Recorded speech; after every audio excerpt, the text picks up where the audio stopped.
Greetings, this is Edodo Jumbo. In this tutorial, you're going to learn how to set up a Git workflow for your source code management. So this is brought to you by the Learning PHP course on ojamboshop.com.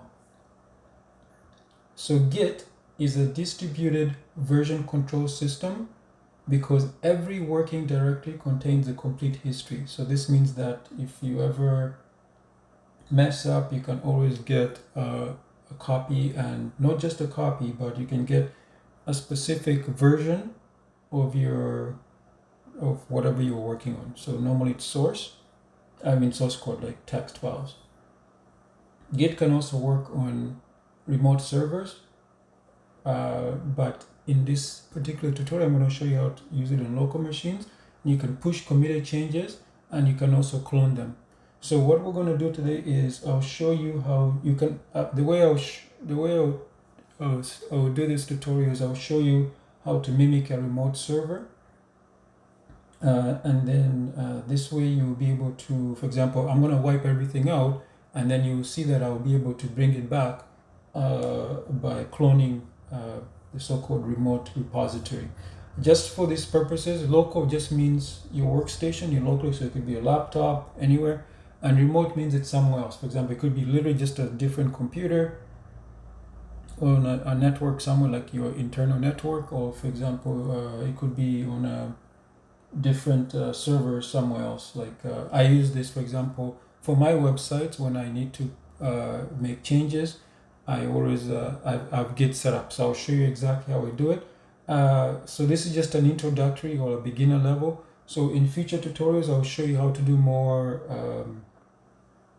things with Git. But this one is just to set up, and you can do this anywhere as long as the so-called remote server allows you to create your own repository, which most even the shared hosting these days, they do have it, so we shouldn't have a problem. Okay, so be sure to subscribe, like, follow, and leave comments for more frequent content. And just a quick reminder that every day I'll be hosting a live stream, and as you can see here, if you go to the watch, you see live. Right now we're doing the Git Workflow for Beginners on Rumble, and you see the next one here, which will be on BitChute, and after that will be on YouTube. So I've actually just writing up a new article. So basically at the end of this one, you always at least have 3 for the time being. So why use a distributed version control system? For example, if you're a web developer or web designer or application, you can use Git to track changes or versions. I already mentioned that it's a distributed version control system, so that's DVCS. And I already explained that each repository already contains a complete history. So it means that you can get a version. For example, maybe you've been tracking for 3 years. You want to get a version from last year. You can actually just get that version. You don't have to get everything, but the Git itself, the repository will have all the entire history, at least what you've been tracking. You don't have to track everything. As I said, I'll show you that in a future tutorial. And I explain here what the purpose of this particular tutorial is, just an introductory. The reason I do this is because literally all the tutorials you're going to see online, they will show you how to use a platform like GitHub. There's nothing wrong with GitHub. The problem is if you want to just do anything yourself, you might not want to use a third party. So you want to maybe have full control. For example, if it's an intranet, just locally, you don't need to be using GitHub as an example. So I've already explained what a distributed version control system is. So this is great for software collaboration. For example, if you're working with others, they can push their changes, and then someday who could maybe be in charge could then merge those changes to the master branch. I'll explain what that means very soon. And then everybody could have their own separate branch, especially when you're working locally. And then maybe when you're happy, you can push those changes. So that's what software collaboration just basically means, teams working together. So even if you don't have a team, you're just by yourself, it's still very advantageous to use it. So what is a repository? A repository is just a storage space where all changes to the files are stored, are tracked. What's a branch? Enables developers to work on different versions of the project. So what I mean is that I can clone a project and make changes and just keep them to my workstation, to my local workstation. Then I can also, I'm sure you've heard of things like forking, where you can fork it and put it somewhere else and you have your own branch. So for example, my name is Edward. I could create a branch called Edward. So it'll be Edward's branch, and then I could completely deviate from what everybody else is doing, and then maybe after a while my changes could be merged with the main or the master. And I said that I will show you that in a future one. So what's stage? Stage is where you prepare a commit by adding files to a staging area. Remember what I was saying before is that you don't necessarily need to, you don't always need to have your changes be added. You don't need to commit your changes. What that means is that you can keep on working your own things, and when you're happy, that's when you can commit them.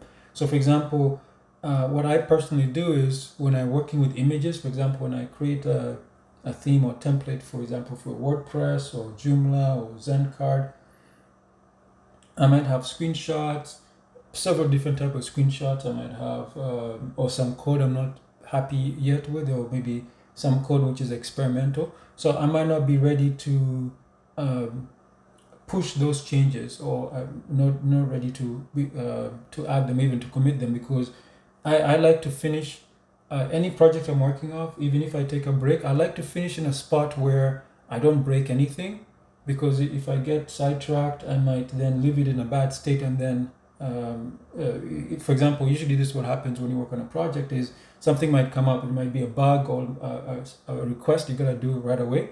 So you can imagine that if I committed my changes with experimental, maybe it's gonna take a week, the site or the application will break. So that's why I said so you want to stage things which you're ready to commit. So what's a commit?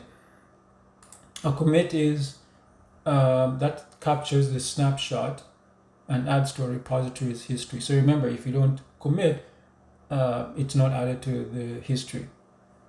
So we'll do all these, everything you see here today. That will be in this tutorial. So in order to get started with this tutorial, to follow along, I use a text editor. I'm gonna be on the command line, but any text editor will do. So one example which I actually just reviewed is Apache NetBeans IDE. It's free, open source. Another one I also just reviewed was the Guinea advanced editor. You can use that one as well. And I said I'm just going to use a command line, but you can follow along with any editor you want.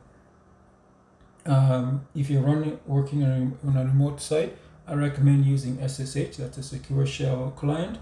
Now, in the past, I think it's still possible. Git also works with FTP, HTTP, and all of those. There are secure versions of them, but I just prefer SSH. It just makes my workflow much faster. And obviously, that's also related to secure shell access. That's basically the command line. That's where we'll spend most of the time today. But do not worry. In future tutorials, I'll show you how you can also do this using a GUI, so it's graphical interface. But you need to know the command line, because if something goes wrong, you need to know the problem might be with your graphical software application. So if you know the command line and if you do everything on the command line, you know what's wrong. So here's an example. I think it was last year or the year before, when I was using Apache NetBeans, Git wasn't working, and I was able to do everything on the command line. So I actually did go to the Apache NetBeans website, and I on the GitHub page, and in the issues, I was able to actually open up a new issue, and it got resolved. I knew how to resolve it, so I told them how to resolve it, and they did fix it. So that's great. So that's another way you can contribute to projects. And Git is, as I said, Git is just Git. That will be our source code management application. So as you see here, I have all the code snippets here for you, how to create a local repository, add a new file. So we're going to go through all of these. So, but if you want to follow along, I said I have everything here for you. So just so I'm using Linux, so all these commands should be straightforward on any Unix type system, that's BSD, Mac OS. On Windows, I know the later version of Windows also come, I believe, with Bash built in. So all this should work. I think they call it WSL, I think that's Windows System for Linux. So if you have that or you enable it, then you'll be able to follow along as well. Obviously, there's also Windows specific commands on the command line. As I said, if you want to go to the command line, you still need to. It's a good idea to understand what's going on. So still watch this. And in the future, I said we use the graphical, like maybe an IDE to do all this for you. So so here's the explanation. So we create a remote repository with Bear. I think this will, instead of just reading this from here, I think it'll be better when we actually, or maybe come back to this after it's actually done. And here's all the screenshots. And you can see this is how you're watching it live on Rumble right now. And so basically, you can get Git here. So if we go to the git-scm.com, this is the Git website. You can see Git is free and open source. And these are all the companies that they provide Git hosting. Obviously, you can provide your own as well. It's pretty straightforward, you will see today. And this is the version you can download. Say Linux, they also Linux GUIs. There's a Mac build. And I know it also works on Windows because Microsoft actually came up with, helped with the LFS. That's a file system. So I know it does work on Windows as well. Okay, so let's get. So can you see here? It's tiny footprint and lightning fast. So let's actually get started here. So for the article here, it's in the description. It's ojambo.com/git-workflow-for-beginners. So what I'm going to do is I'm going to show you an empty folder. This is the folder here. And then I need a terminal, so I'll open up the terminal. Here's a console for the terminal.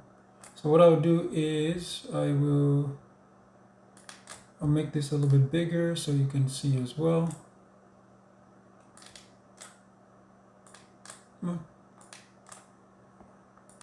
Okay, there we go. It's hard to see because of the glare from the sun. Okay, so let me, I'll get rid of this so you can see much better.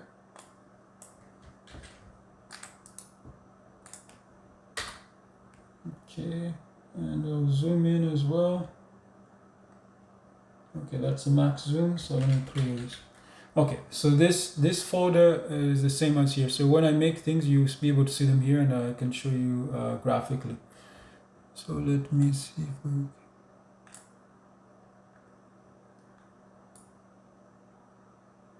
Okay, so let's actually make this a little bit bigger. Okay, there we go, much better. It's hard to see, it's so clear. Okay, so the first thing I'm going to do is I'm going to create a remote repository and just get it out of the way. Actually, no. Yeah, let me create the remote repository and get it out of the way, so this way things will be easier. So to create a remote, so what I'll do, I'm on the command line here, but let's say I've logged in SSH style into my remote repository. So example would be SSH username at whatever the whatever the website is. So for example, I can say django-show.local and whatever. So you log in there and you go to a place where you want to put the repository. So the repository is just a folder. So you can make the folder first. So I'll show you both ways. So I can make a folder. I'll call it project.git,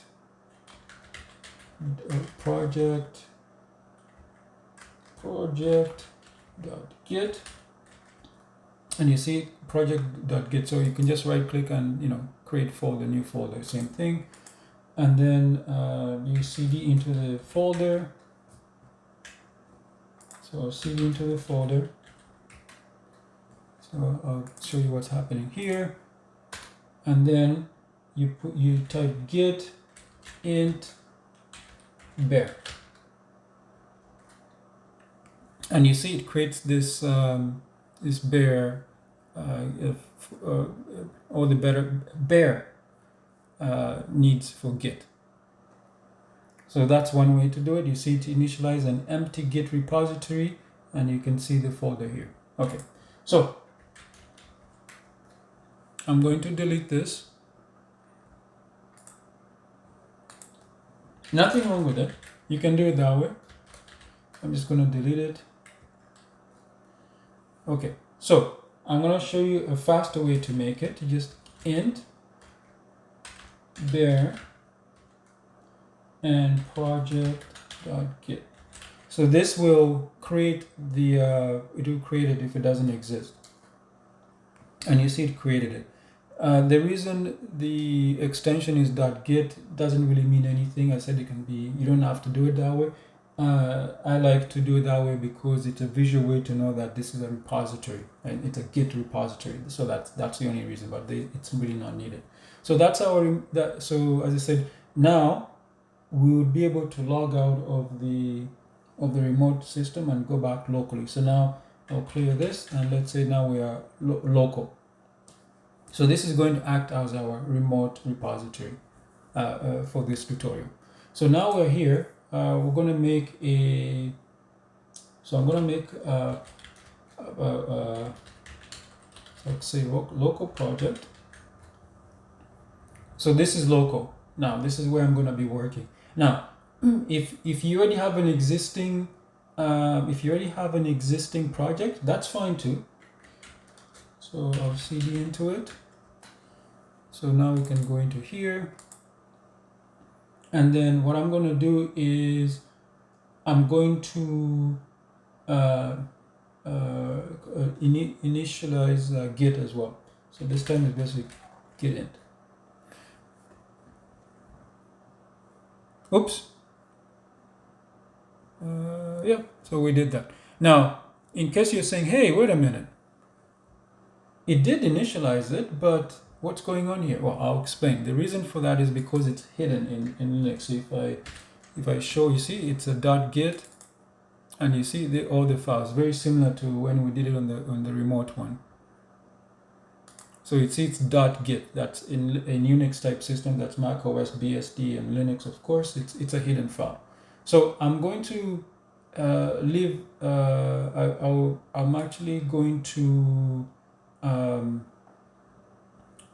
going to leave it visible for now. Remember, it's a .git, and then the reason for that is I want to show you something. I mean, I can do it on the command line, which I will, but I'll also show you something later. So what I'm going to do now is I'm going to create a file.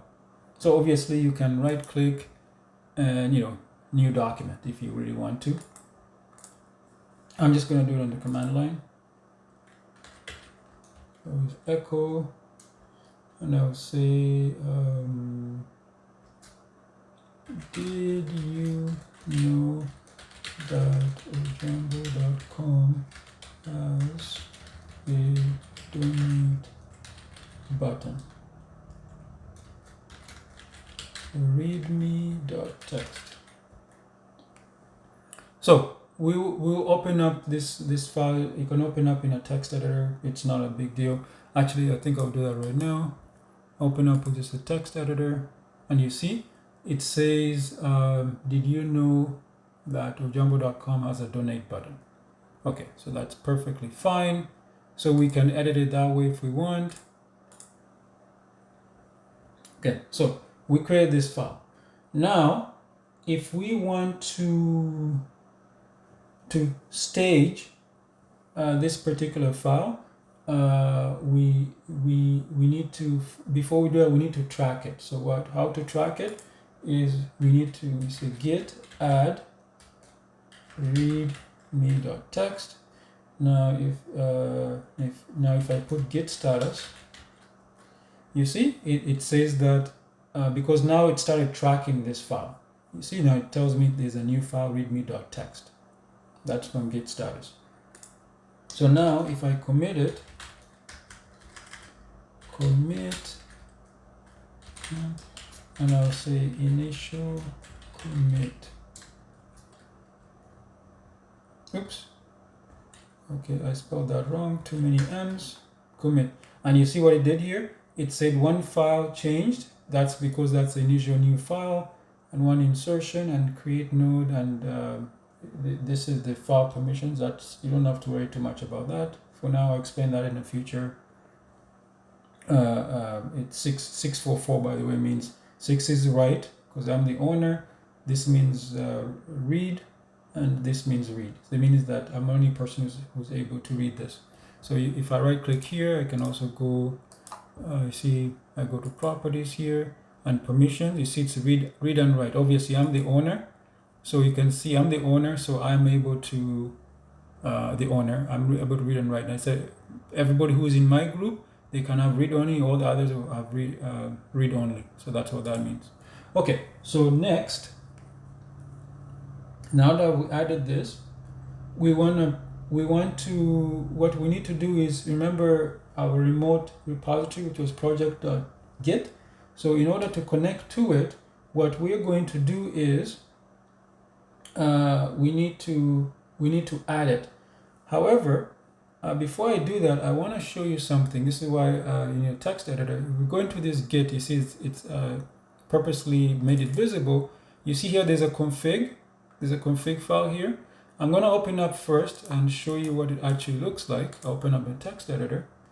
So get rid of this. So here we go. You see it says when we initialized this project, you see this is what it says right now. You see it has 1, 2, 3, 4. So I'm gonna leave this here just to show you what will happen when I add. So in order to connect to our remote repository, so we type git remote add origin, and then the path. So for example, again, if this was on a remote server, it would be username at etc. At whatever the for example, it would be Jumbo Show, whatever, Jumbo Show.local, whatever the wherever the server is located. In my case, I know it's just it's local, so I can just go directly to it, and it's project.git. Okay, so watch what happens when I do this. Oh, by the way, what is origin? So origin, we mean that's the repository name or alias to it. So if you're logging in, make sure you get the full path to where the actual project .git is, or whatever name you decided to use. So now, if we check, I see this file has changed now. This is the reason I wanted to show you this file. So if we check out this file now, you see what happened? It says it has changed. Now watch. Remember, this is 1, 2, 3, 4. That's original, or what is 5 if you want to call the core. So now I'm going to discard and reload and watch what happens. So you see, it added remote origin. So that's what I was saying. That's the alias to our remote server, and you see, this is the URL. So for example, if I was to change, let's say I actually move this to a remote server, this is where I would put the path to it. So this is, you see, it says URL because it could be an FTP server, it could be HTTP server. However, I don't recommend those two because those are unsecure. Make sure it's at least the secure version, that's HTTPS. I believe that's how GitHub actually works. And if you FTP, I would use FTPS. But as I said, I would really recommend you use SSH instead. And you see there is a fetch, so we will actually use this later. So we're actually done with this. So I said you can physically go into this file and change it as well. So I'll get out of here. And I'll leave this visible just so people understand. Actually, I'll hide it. So that's usually how it is on Linux. It's actually hidden. So I'll go hide it again. So now the only thing you should see is this. Okay, now that we have added our remote repository, what we need to do is we need to now push our changes. So just type git push origin master. Now origin, I said again, so origin will be this remote repository, which is project.git. Master is going to be our local repository. I believe due to something that happened, I don't know, 5 years ago or 6 years ago or whatever, now they want you to use main instead of master. But for it's up to you. But I'm gonna keep on using master. Okay, so we do that, and you see, it has now it's written to the this remote repository, and you see it created a new branch. Remember I told you I'll explain what a branch is? So master. So that means that my local repository, I called it master, and it's going to be tied to the origin, which is the remote one, as master. So basically, another way of saying this is that my local copy is master, and the remote one is origin master. Okay, so now that we have done that, what I'm going to do is I am going to now that we have made our push, our first push, that's great. Now I'm going to show you how to clone, how to make how to clone from this project. So this is the original project. So I can delete this, but I'm not. What I'm going to do instead is I'm going to go here and I'm going to create another project. So I'm going to get out of this folder and I'm going to create another, actually I'm not even going to create a, I'm not even, okay. So what I'm going to do is I'm going to clone this project, but I'm not going to use this local project. Like I could simply right click and copy. I'm not going to do that. Instead, what I'll do is I'll clone it from this one. So I can literally delete this. This is not needed. So this is exactly what I'm going to do. So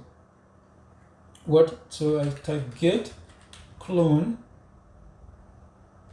and obviously, as I said, if it was if SSH, it would be username at whatever the website, for example, jamboshow.local.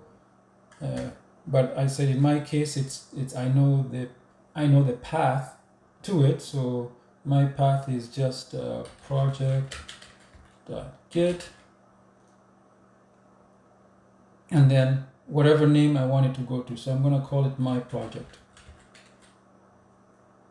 So you see what I did? It created a folder called my project. Now if we go into my project, you see it has readme.txt. Now, just to prove to you that, so I'll go to my project. So that's how you clone. So if I cat readme, you see it says, do you know that ojambo.com has a donate button?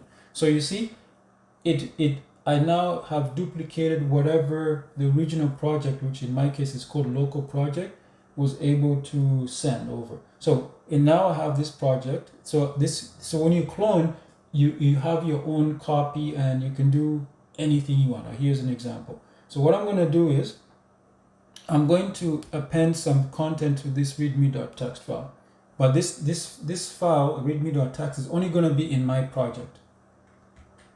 So what I do is I'll use echo again. So I'll put a space here, and then I'll put that is easy to use, period. And now so readme.txt. Okay, so if I cat readme, you see now it says, do you know Jumbo.com has a donate button that is easy to use? Okay, So now, as I said, I can make changes, I can create new files. As long as I don't stage them, nothing will happen. Okay, so what I'm going to do here is I'm also going to create a new file.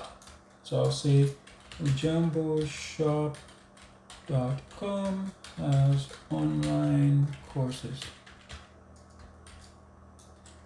Okay, so I'm creating a new file. I'll call it alert.txt. So now, now you see, now I have, let's say I had 3 files. In this case, I have 2 files. So what I can do here is, instead of going git add, because that will be very tedious.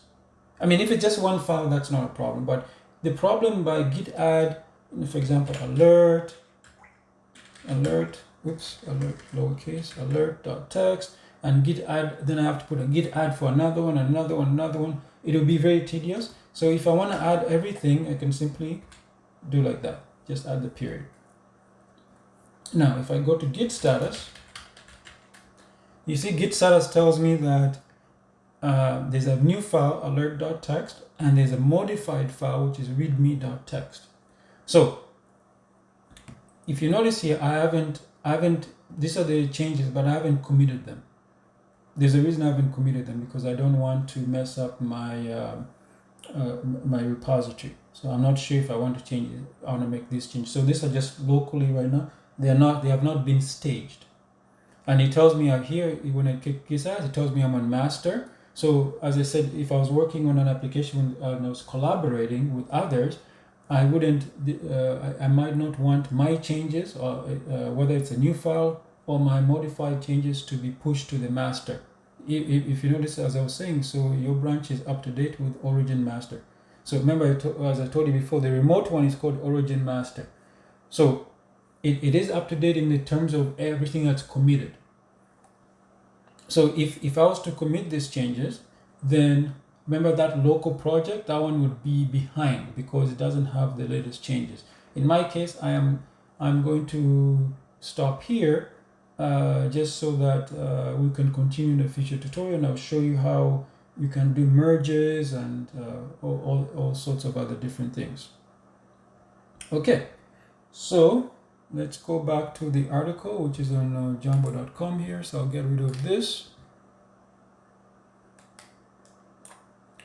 Okay, so be sure to like, subscribe, follow, and leave comments for more frequent content. And a quick reminder that every day I'll be hosting a live stream.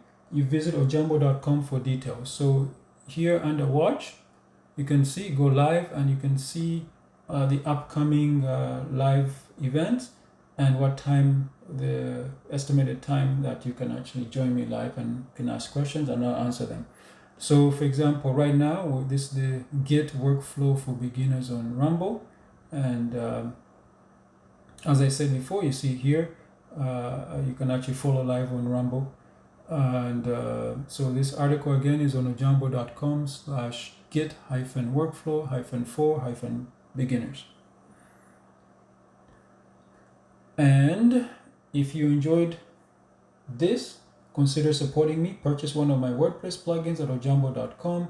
Enroll in my programming courses at ojamboshop.com. Buying my programming books on Amazon, search for Edward Ojambo, links in the description. Hiring me for your programming and app development needs at ojamboservices.com, or you can become a donor at ojambo.com/donate. So you can see the donate is here. It's also up in the header, so it's easy for you. Just click on it and you'll be able to donate. So I'll end here, and I'll see you in the next one. Thank you.